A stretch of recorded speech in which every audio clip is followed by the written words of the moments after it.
कहानी की शुरुआत में हम एक व्यक्ति को देखते हैं जिसको कुछ अंग्रेजी सिपाही पकड़कर फांसी चढ़ाने के लिए ले जा रहे थे। लेकिन तभी उसे एक बंदा दिखाई देता है जो कि काफ़ी डरावना दिख रहा था। वह उसे देखते ही चिल्लाता है, अरे तुम! जैसे उसे वो जानता हो। इसके बाद वो बंदा सिपाहियों से छूटकर उस व्यक्ति की ओर भागता है और भागते हुए वो एक झोंपड़ी के पास पहुंचता है, जहां पर वो देखता है कि वहां एक व्यक्ति बंधा हुआ था और उसे प्यास लगी थी। तो वह आदमी उसको पानी पिला देता है। इसके बाद वहां सिपाही आ जाते हैं और उसे पकड़कर लटका देते हैं और वो समाप्त हो जाता है। इसके बाद हम देखते हैं राम को। राम पहले आईबी में सिपाही हुआ करता था। वह उनके लिए काम करता था, लोगों को मारने का। लेकिन अब वो इस सब चीज़ों से थक चुका था। जो लोग उसने मारे थे उनके घोस्ट उसे दिखाई देते थे, जिससे वो इतना ज़्यादा परेशान हो गया था कि वो डर डर कर रहने लगा था। वह रात में अचानक ही जाग जाता और कहीं कोने में बैठ के रोने लगता। इन सब से परेशान होकर राम एक गांव जाता है जिसका नाम था पनघटा। लेकिन ऑटो वाला उसे रास्ते में ही उतार देता और उससे कहता है, यहाँ से 6 किलोमीटर एक पंचायत है, तुम वहाँ चले जाओ। लेकिन दूर दूर तक राम को कुछ भी दिखाई नहीं दे रहा था। वह बस पैदल चले जा रहा था। तभी उसे दिखाई देती है एक रोशनी जो कहीं दूर से दिख रही थी। वह उस रोशनी को देखते हुए उसके पास जाता है। वह देखता है वहाँ पर एक आदमी म्यूजिक प्ले कर रहा है। वह राम को देखता है और उससे पूछता है। तभी राम कहता है, क्या तुम्हें पनघटा जाने का रास्ता पता है? मैं रास्ता भटक गया हूँ। वह आदमी उसे रास्ता बता देता है। और तभी राम कहता है, तुम इतनी रात में यहाँ क्या कर रहे हो? वह आदमी कहता है, मैं तो यहीं पर रहता हूँ। ये कहने के बाद राम अपने रास्ते निकल जाता है। लेकिन थोड़ी ही देर बाद उसे लाल लाल सब कुछ दिखाई देता है और अचानक उसे दिखाई देता है एक भयानक सा आदमी जो उस पे हमला कर देता है। लेकिन अचानक ही वो गायब हो जाता है और राम वहाँ से भागकर फिर से उस आदमी के पास आता है और कहता है, अरे वहाँ पे एक भयानक आदमी है जिसने मुझ पे हमला किया। तभी वो आदमी कहता है, अरे तुम्हें वहम हुआ होगा, यहाँ कुछ भी ऐसा नहीं है। राम को उस आदमी पे थोड़ा सा शक होने लगता है कि तभी वह आदमी राम से कहता है, अगर तुम चाहो तो मेरी झोंपड़ी पर रुक सकते हो, यहाँ पास में ही मेरी एक झोंपड़ी है। राम उसके साथ जाने के लिए तैयार हो जाता है। वह आदमी उसे अपने साथ ले जाने लगता है। तभी उस आदमी को ठोकर लग जाती है और हम देखते हैं कि उसका पाँव ट्रांसपेरेंट था। ये देखकर राम भी सोचने लगता है कि ये कोई बला ही है, कोई आदमी तो नहीं है। लेकिन राम बहादुर था, सोचता है जो होगा देखा जाएगा और वो उस आदमी के पीछे पीछे चलता रहता है। तभी वो झोंपड़ी भी आ जाती है। लेकिन अचानक ही जो व्यक्ति मिला था उसकी आंखें काली पड़ जाती हैं और वो कुछ मंत्र पढ़ना लगता है। फिर राम को उसके अंदर जाने के लिए कहता है। ये सब राम नहीं देख पाता और वो उस झोंपड़ी में चला जाता है। जब वो अंदर देखता है तो झोंपड़ी काफ़ी खस्ता थी, उसमें कुछ भी सुविधा नहीं थी और वहाँ पर फांसी के कुछ पोस्टर्स लगे हुए थे और उसे मिलते हैं वहाँ पर सिपाहियों के पुतले। ये देखकर उसे अजीब लगता है। लेकिन तभी वो देखता है वहाँ पर एक चेयर और एक कुर्सी भी थी।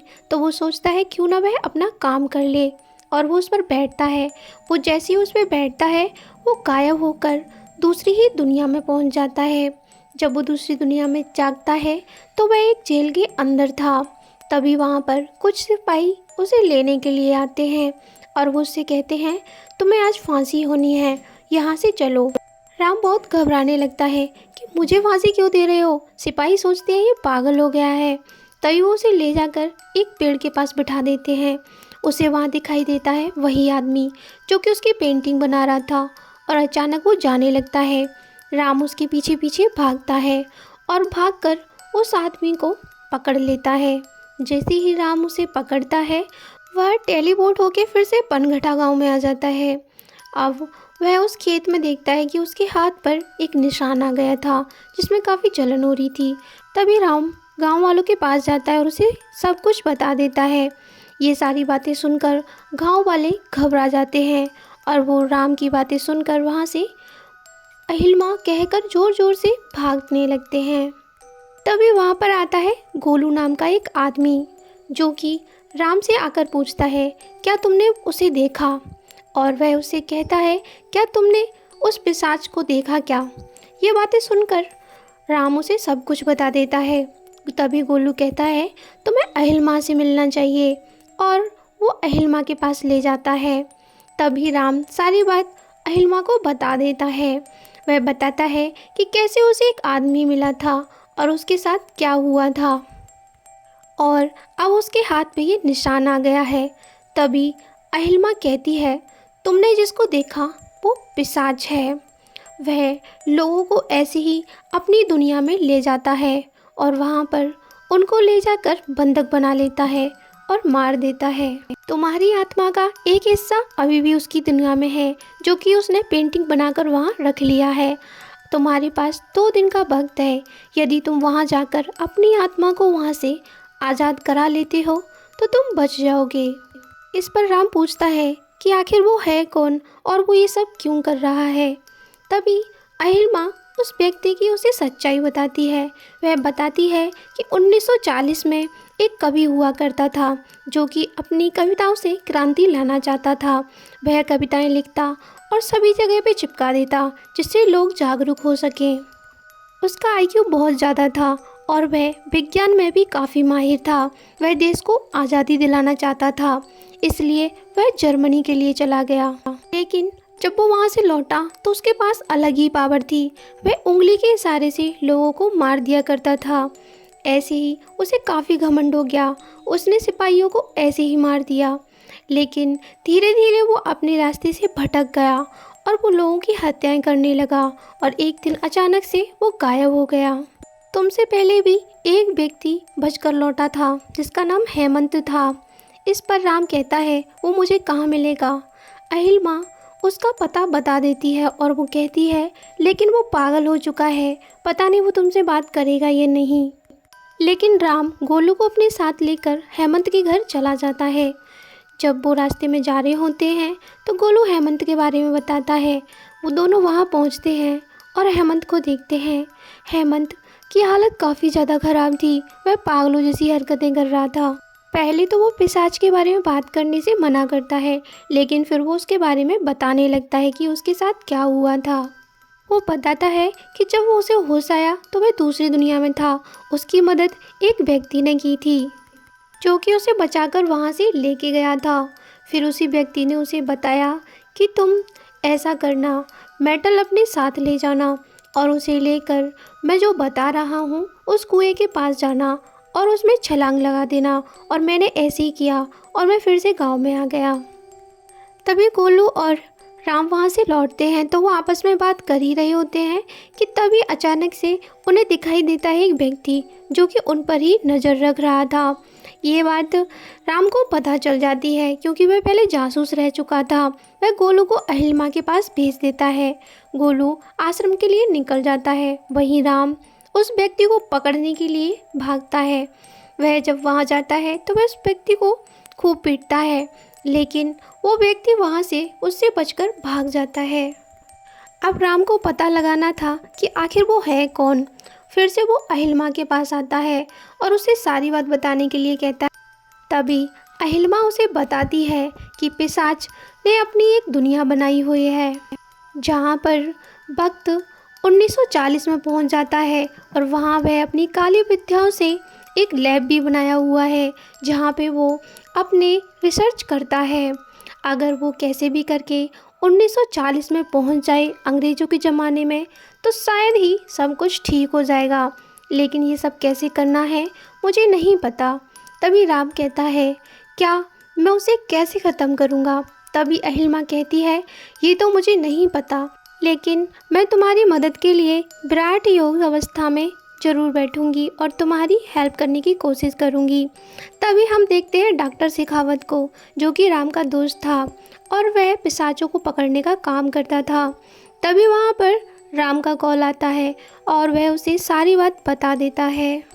डॉक्टर शेखावत, जो कि पिशाचों पर ही स्टडी कर रहा था, वह उसे बताता है कि वह एक सुपर पिशाच है। वह विज्ञान के बारे में भी जानता है, इसलिए उसने काफ़ी कुछ शक्तियाँ हासिल कर ली हैं। वह बताता है कि उसने अपनी दुनिया में इलेक्ट्रोमैग्नेटिक फील्ड्स तैयार की है जो भी वहाँ रहता है वो 24 घंटे के बाद ही अपनी याददाश्त भूल जाता है। लेकिन तुम कॉपर को वहाँ ले जाकर उसको असर को कम कर सकते हो। इसके लिए तुम कॉपर को शील्ड की तरह यूज कर सकते हो। और तुम वहाँ पर लाइट और साउंड को भी ढूंढना, क्योंकि इलेक्ट्रो मतलब लाइट और मैग्नेटिक जो कि साउंड से ही कनेक्टेड है, वहाँ पे ऐसा कुछ ज़रूर होगा। तुम्हें ढूंढकर उसे बंद करना है। और अपने साथ में तुम एक एनर्जी बल्ब भी रखना जो तुम्हारी मदद करेगा। डॉक्टर शेखावत की सारी बातें सुनकर राम ऐसा ही करता है और दूसरे दिन ही गोलू को अपने साथ लेकर वह उसी झोंपड़ी के पास पहुंच जाता है और गोलू से कहता है, जब मैं अंदर चला जाऊं मेरे जाने के बाद तुम उस कुर्सी को आग लगा देना। और राम उसी चेयर पर बैठने के लिए चला जाता है। वह जाने से पहले अपनी कमर पर कॉपर बांध लेता है, जिससे उस मैग्नेटिक का असर उस पर ना हो और वो अपनी याददाश्त ना भूले। राम उस चेयर पर बैठ जाता है और वो जल्द ही वहाँ से गायब हो जाता है और दूसरी दुनिया में पहुँच जाता है। गोलू उसके जाते ही उस कुर्सी को बाहर लाकर आग लगा देता है। इधर जब राम दूसरी दुनिया में पहुँचता है तो वह फिर से अपनी बॉडी में पहुँच जाता है। तभी वहाँ पर वो पिशाच आता है जो कि उससे कुछ सवाल जवाब करने लगता है उसके बारे में। लेकिन यहाँ पे राम उसे कुछ भी नहीं बता रहा था और वह बस मुस्कुराए जा रहा था। इससे परेशान होकर वहाँ से वो पिशाच चला जाता है और राम वहाँ पर अकेला रहता है। तभी वहाँ सिपाही आते हैं और राम को फांसी देने की तैयारी करने लगते हैं, लेकिन राम बेहोश होने का नाटक करता है और वो लोग उसे फांसी नहीं देते। ऐसे राम बच जाता है। सिपाही उसे जेल में डाल देते हैं। तभी वहाँ पर एक बंदा आता है जो कि उसे समझाने लगता है कि उसे यहाँ से कैसे निकलना है। तभी राम कहता है, तुमने हेमंत को भी बचाया था। तभी वह कहता है, हाँ, कि तुम्हारा नाम क्या है। तभी वो बताता है, मेरा नाम ओम है। राम उससे उसके बारे में पूछता है तो वह बताता है वह भी एक क्रांतिकारी था और पृथ्वी के साथ वह भी इस देश को आज़ाद कराना चाहता था। लेकिन पृथ्वी जब जर्मनी गया और वापस लौटा तो उसके पास काफ़ी शक्तियाँ थीं और वह उन शक्तियों का गलत इस्तेमाल करने लगा और लोगों को मारने लगा। वह अपने ही उद्देश्य को भूल चुका था और अब उसका अलग ही एक उद्देश्य बन चुका था। वह मुझे भी अपने साथ इस दुनिया में ले आया है, तब से मैं यही हूँ, लेकिन मुझे पता है तुम्हें यहाँ से कैसे निकलना है। तभी राम ओम से सारी बातें पूछने लगता है कि वह कैसे साधना करता है। ओम जिस पर उसे कुछ बातें बता देता है। तभी ओम उसे बाहर जाने के लिए कहता है, लेकिन राम कहता है मैं इस दुनिया को ख़त्म कर कर ही यहाँ से जाऊँगा और उसकी लैब को भी। ये सब सुनने के बाद ओम उसकी मदद करता है और उसे उसकी लैब तक पहुँचाने लगता है। जब राम वहाँ पहुँचता है तो उन दोनों को वहाँ पर सिपाही देख लेते हैं और उन्हें मारने के लिए आते हैं। लेकिन राम पहले से ही यहाँ पे लड़ना जानता था और वह उन्हें आसानी से हराकर आगे निकल जाता है कि तभी वहाँ पर उस पिशाच का एक आदमी आता है जो उसे मारने लगता है। लेकिन राम उसे भी मार कर वहाँ पर फेंक देता है, जिससे राम आगे बढ़ जाता है। जब वह देखता है कि आखिर यहाँ पे ऐसा कौन सा सोर्स है जिससे आवाज़ आ रही हो, यानी साउंड, तब उसे एक चीज़ दिखाई देती है जहाँ से बीप का साउंड आ रहा था। वह उसे बंद कर देता है। उसे बंद होते ही चोर का सायरन बजने लगता है और पिशाच को पता चल जाता है। वह दोनों छिप जाते हैं। तभी उसे ढूंढना था उजाला, जहाँ पर लाइट जली हो। तभी उसे दिखाई देती है लाइट। वह उस ओर जाने लगता है। राम वहाँ से चला जाता है। ओम वहीं खड़ा था, लेकिन तभी वहाँ पे वो जाता है तो देखता है वह काफ़ी सारे दिए थे। तभी उसे एक दिया दिखता है, वह उसे बुझा देता है। लेकिन तभी वहाँ पिशाच आ जाता है और वह ओम को एक ही झटके में मार देता है। अब पिशाच को बहुत गुस्सा आ गया था। वह राम पर चिल्लाता है और राम उससे बिल्कुल भी नहीं डरता। पिशाच उसे बताता है कि वह इस दुनिया का मालिक है, लेकिन राम उससे कहता है कि वह इस दुनिया को ख़त्म कर देगा। इससे पिशाच बहुत ज़्यादा गुस्से में आ जाता है। राम उसे हल्के में लेता है और एक लकड़ी से उस पर हमला करता है, लेकिन पिशाच अपनी शक्तियों से राम को तकलीफ देने लगता है और वह सिर पकड़कर एक बोरे की ओर छुप जाता है और जो एनर्जी बल्ब वो लाया था उसे उठाकर वो उस पिशाच की ओर फेंक देता है। उस बल्ब में से बहुत सारा सफ़ेद धुआं निकलता है और चारों ओर फैल जाता है, लेकिन इससे उस पिशाच पर कोई भी असर नहीं होता और वह बिल्कुल सही था और वह राम को हवा में उड़ाने लगता है। इधर अहिल्मा पूजा कर रही थी, तभी वह एक एनर्जी बल्ब तैयार करती है और अपनी साधना से वह एनर्जी बल्ब राम के पास भेज देती है और वहाँ पर राम में एक अलग ही शक्ति आ जाती है। जो एनर्जी बल्ब राम ने बनाया था वो भी असर कर रहा था।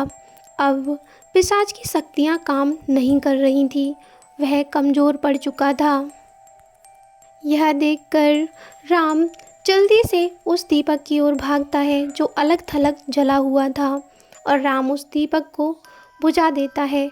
उस दीपक के बुझते ही राम असली दुनिया में लौट जाता है। जब वह उठता है तो वह उसी झोंपड़ी में था। उस झोंपड़ी से निकलकर राम अपने हाथ को देखता है, हाथ ठीक था और वो गोलू से मिलता है। गोलू से बताता है कि अहिल्मा पूजा करती रही थी। ये देखकर राम कहता है, हाँ, उनकी वजह से ही मैं उस पिशाच को हरा पाया। गोलू पूछता है, तुमने कुर्सी को क्यों जलवाया? राम कहता है, क्योंकि उसी कुर्सी के जरिए लोग दूसरी दुनिया में पहुंच जाया करते थे। इसके बाद हम देखते हैं उस पिशाच को जो कि 1940 में पहुंच चुका था। उसे पकड़ने के लिए वहां सिपाही आते हैं। सिपाही कहता है, इसे जल्दी से गोली मार दो, ये पिशाच है। तभी पिशाच खुद कहता है, हाँ, मुझे गोली मार दो, ये ठीक कह रहा है, मैं पिशाच हूँ। ये कहकर वह एक ही उंगली के झटके से सभी सिपाहियों को मार देता है। तभी डॉक्टर शेखावत को याद आता है कि उसने कुछ गलती कर दी है और वह राम को कॉल करता है। वह कहता है, अगर पिशाच 1940 में पहुंच गया तो वह इतिहास बदल देगा और इतिहास कुछ और ही होगा। अब पता नहीं वह क्या करेगा। इसी के साथ मूवी ख़त्म हो जाती है। तो दोस्तों, वीडियो को लाइक शेयर करिए एंड चैनल को सब्सक्राइब जरूर करिएगा। फिर मिलते हैं अगली मूवी के साथ।